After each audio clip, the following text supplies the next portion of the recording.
Good morning बच्चों, मैं जितेंद्र कुमार शर्मा स्वागत करता हूं आपका आज की कक्षा में। आज की कक्षा में बच्चों हम पढ़ने वाले हैं कक्षा 5 की पर्यावरण अध्ययन की पुस्तक अपना परिवेश का तीसरा अध्याय, जिसका नाम है कुछ खास हैं हम।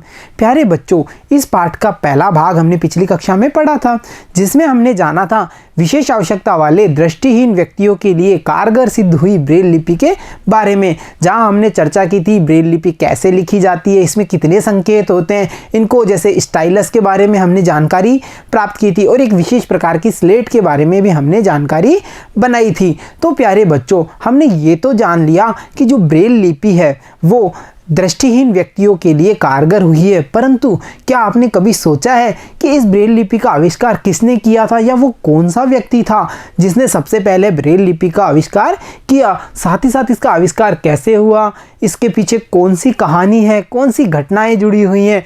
तो आज के इस भाग में बच्चों हम जानेंगे उसी ब्रेल लिपि की कहानी को, कि मतलब ब्रेल लिपि का आविष्कार कैसे हुआ, वो कौन सी परिस्थितियां थी जिसमें कि ब्रेल लिपि का आविष्कार किया गया, या इसकी आवश्यकता हमें क्यों पड़ी, इसका आविष्कार की आवश्यकता क्यों हुई थी। तो चलो बच्चों हम जानते हैं ब्रेल लिपि की कहानी को। तो देखो बच्चों, लुई ब्रेल फ्रांस के रहने वाले थे और यहाँ पर हम देख पा रहे हैं लुई ब्रेल की इमेज को। प्यारे बच्चों, ये हैं लुई ब्रेल महोदय, जो फ्रांस देश का नाम सुना है ना, जैसे भारत हमारा देश है वैसे ही फ्रांस भी एक देश है। तो फ्रांस देश के थे लुई ब्रेल। अब देखो बच्चों क्या होता है, एक बार खेलते समय, और यहाँ पे हम देख पा रहे हैं लुई ब्रेल को, छोटे से लुई ब्रेल को दिख रहा है ना सभी को, ये रहे, और इनके पास में खड़े इनके पिता को, और पास में हम समझ पा रहे हैं ये पिता की कार्यशाला है जहाँ पे काफ़ी सारे औजार हमें दिख रहे हैं। तो एक बार पिता की कार्यशाला में खेलते हुए जो लुई ब्रेल थे उनको आंखों में चोट लग जाती है, और हम समझ पा रहे हैं यहाँ पे इमेज में देख करके कि यहाँ पे जो लुई ब्रेल बालक हैं उनकी आंखों में चोट लग चुकी है और बालक लुई दर्द से कहारने लग जाते हैं। और साथ ही साथ फिर हमें ये पता चलता है कि इस चोट के कारण जो इनकी आंखों की रोशनी थी वो जा चुकी है, यानी कि एक छोटी सी घटना ने लुई ब्रेल के जीवन को बदल दिया। अब वो बालक लुई देख नहीं सकता है। प्यारे बच्चों, जो लुई ब्रेल थे वो पढ़ने में काफ़ी मेधावी थे। मेधावी मतलब बच्चों होशियार, इंटेलिजेंट बच्चे थे, ये पढ़ाई में काफ़ी होशियार थे।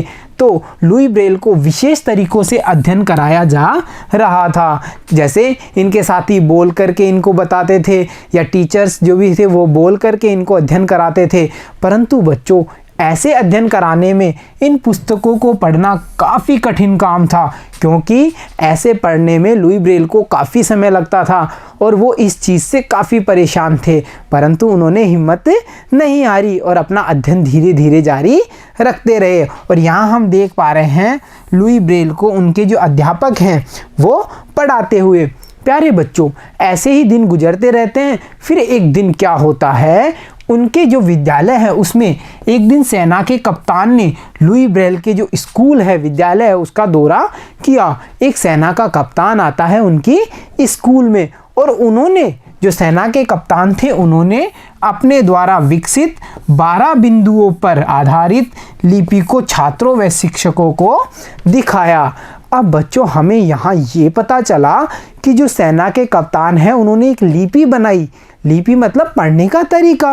वो लिपि बनाई जो 12 बिंदुओं से बनी हुई थी, और उन्होंने ये लिपि शिक्षकों को और छात्रों को दिखाई। बच्चों, आपको याद होगा पिछले भाग में हमने ये समझ बनाई थी जो ब्रेल लिपि है वो 12 नहीं 6 बिंदुओं से बनी हुई थी।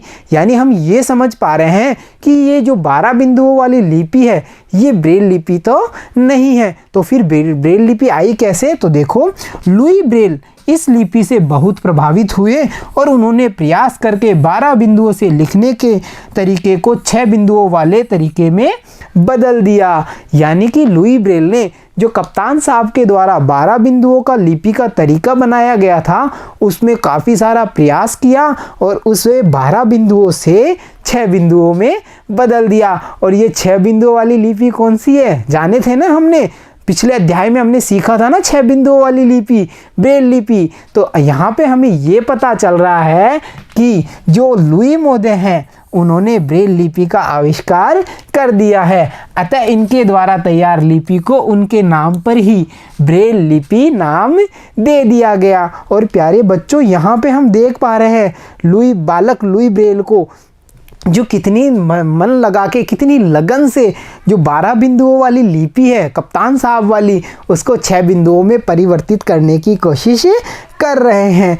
तो प्यारे बच्चों, आपने देखा ब्रेल लिपि के जो आविष्कारक हैं, जो जनक हैं, उनका नाम लुई ब्रेल है। तो हमने बच्चों ये समझ बनाई कि फ्रांस के रहने वाले लुई ब्रेल, जिनको कि बचपन में चोट लग जाने के कारण दृष्टिहीनता आ गई थी, मतलब वो देख नहीं पा रहे थे, तो उन्होंने अपनी समस्याओं के समाधान के लिए कप्तान साहब के द्वारा विकसित 12 बिंदुओं की जो लिपि थी उसको प्रयास करके 6 बिंदुओं की लिपि में बदल दिया और उन्हीं लुई ब्रेल के नाम पर इस लिपि का नाम ब्रेल लिपि रखा गया। तो प्यारे बच्चों, आज के इस भाग में हमने सीखी ब्रेल लिपि की कहानी को जाना। तो चलो मिलता हूँ मैं आपसे फिर अगले भाग में, तब तक के लिए धन्यवाद बच्चों।